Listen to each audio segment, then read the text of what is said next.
sorry, Zoe, pero wala na yung baby mo. Hindi totoo yan! Buhay yung baby ko! Buhay yung baby ko! Hindi totoo yan! Hindi totoo yan! Hindi totoo yan! Hindi totoo yan!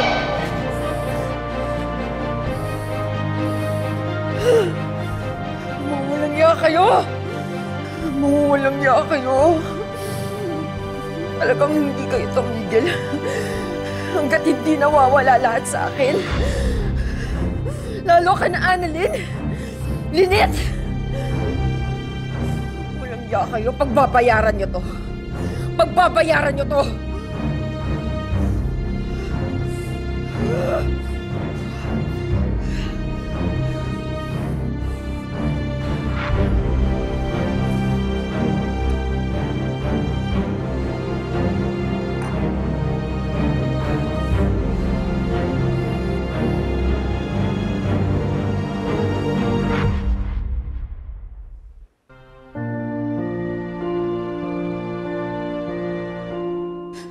Dad, please, I'm sorry. I'm sorry, magbabago na ako. Sige na, huwag ka lang magalit sa akin. Magbabago na ako. Sige na. I'm sorry. Hindi ko alam kung magbabago ka pa, Zoe. I gave you everything. I've always protected you. The least you could do was be good, pero hindi mo magawa. Kung pwede lang tanggalin kita bilang anak. Kung pwede lang, if I could just strip you off as a tanyag, ginawa ko na. You're a disgrace to the family name. Sana hindi na lang ikaw ang naging anak ko. Sana si Annalyn na lang ang naging legal na tanyag at hindi ikaw. Get out!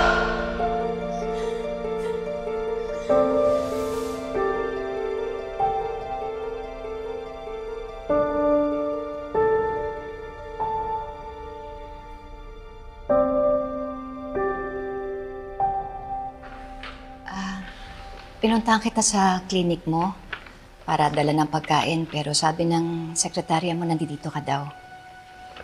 Eto, kain ka muna. Mali ba yung ginawa ko? Sobra ba yung sinabi ko kay Zoe?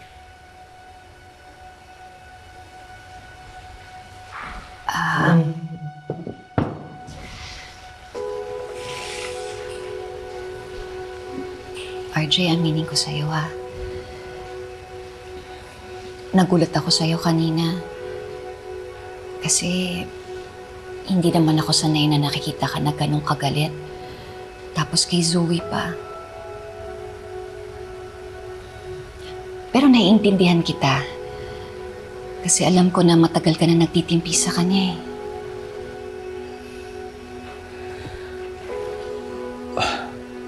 Parang hindi siya yung Zoe na anak ko. Ibang-iba siya dahil sa galit na nararamdaman niya. Ang dami niya kasing sakit at hirap na karga-karga. Kaya siguro nagagawa na yung mga ganong bagay. Tapos pakiramdam pa niya, mag-isa na lang siya. Lalo na ngayon na wala na si Moira. Ano kaya pwede kong gawin sa kanya?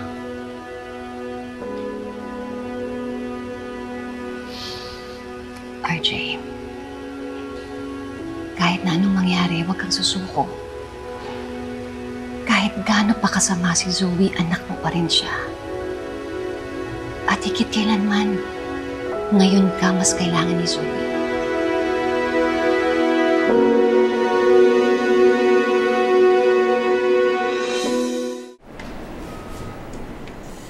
Kinaladkad mo daw at pinalayas mo daw dito sa Apex si Zoe kahapon? Good job, bro! Ate, I'm not happy with what I did. Ayoko sana saktan ng anak ko, pero... Pero napuno ka na sa anak mong demonita. Pero hindi ba part na rin naman ng pagmamahal ang pagdidisiplina? So don't feel bad about it. Deserve ni Zoe lahat ng ginawa mo. Well, I'm praying na magbago siya at hindi siya matulad sa nanay niya. Sana nga. Ni hao. What are you doing here?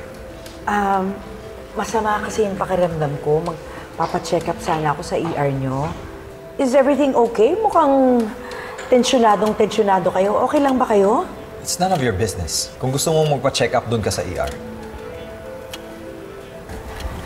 Tay. Doktora Annalyn, baka pwede naman ako magpasama sa'yo sa ER kasi magpapacheck up lang sana ako kasi ang sama ng pakiramdam ko, nahihilo ko, hindi ako makahinga eh.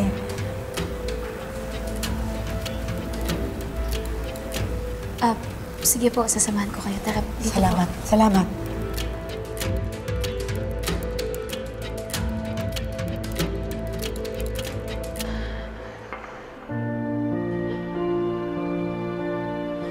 Mami, walang-wala na ako. Hindi ko alam kung makakabalik pa ako sa pagdodoktor ko.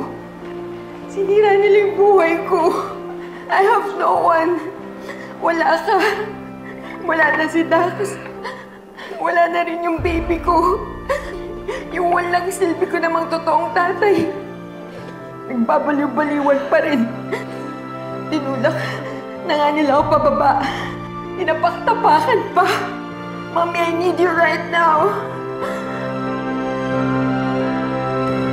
Ikaw ang aking tala sa gabing madilim. Ikaw ang bawat sana sa lahat ng hiling. Sa hirap man o sa saya ay tunay na ikaw pa rin. Sagot sa